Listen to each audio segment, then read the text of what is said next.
bashkohem mesazhit të tre kolegëve, por në respekt të misionit dhe në respekt të mesazhit unë hodha 2-3 fjali në letër dhe dua t'ju drejtohem gjithë prindërve shqiptar.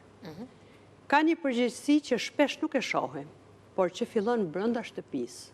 Kur rrisim djem duke u mësuar se zemrimi është forcë dhe se dhuna është mënyrë për të fituar respekt, ne po ndërtojmë një shoqëri ku frika kthehet në normalitet. Kur një djali ushqejmë dëshirën e dukjes para asaj të edukimit, së pari kemi dëmtuar fëmijën, pra fëmijën tënd t'je ke dëmtuar, pastaj ke dëmtuar shoqërinë, shkollën, familjen, edukimin dhe vajzat për t'ju bashkangjitur mesazhit që dha kolegja ime Suela. Po ashtu kur rrisim vajza duke mësuar të heshtin, të durojnë, të përulen përballë padrejtësisë, ne po i mësojmë ato të pranojnë dhunën si fat. Pra nuk është dhuna fat, por ti duhet ta zgjidhësh me patjetër këtë fat. Nuk e ke mbështetur nëse i thua burrin duhet ta durosh, e dashur nën ose i dashur baba, sepse burri është burr, vllait duhet i shërbesh, sepse është djali i shtëpisë.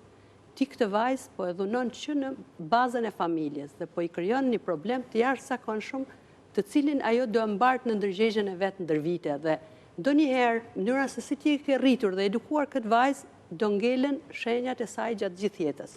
Shumë nëna i duan fëmijët e tyre, pafund, këtë unë nuk e vënë dyshim fare. Por dashuria nuk mjafton nëse nuk shoqërohet me edukim dhe me respekt, njësoj si për djalin, ashtu dhe për vajzën. Qofse ti gjithnjë vëdor ose vëdor, ndryshe e shpreha, kujdesesh vetëm për djalin dhe nuk kujdesesh mjaftueshëm për vajzën, për t'i treguar që rruga e drejtë është njësoj si për djalin si për vajzën, ke bërë një dëm të madh në shoqëri, sepse nuk po rrit një vajzë dhe një djalë për të qenë bashkëshort të mirë nesër. Djali duhet mësoj se forca vërtet është të kontrollosh veten dhe ta respektosh tjetrin në të gjitha rastet.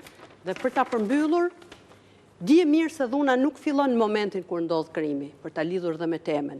Ka filluar që në gjenezë, qofse ti nuk je kujdesur mirë në familje dhe shkolla pastaj nuk e ka trashëguar këtë kujdes dhe këtë edukim, ne nuk do kemi një shoqëri dhe të rinj të sigurt për të ardhmen e nesërme.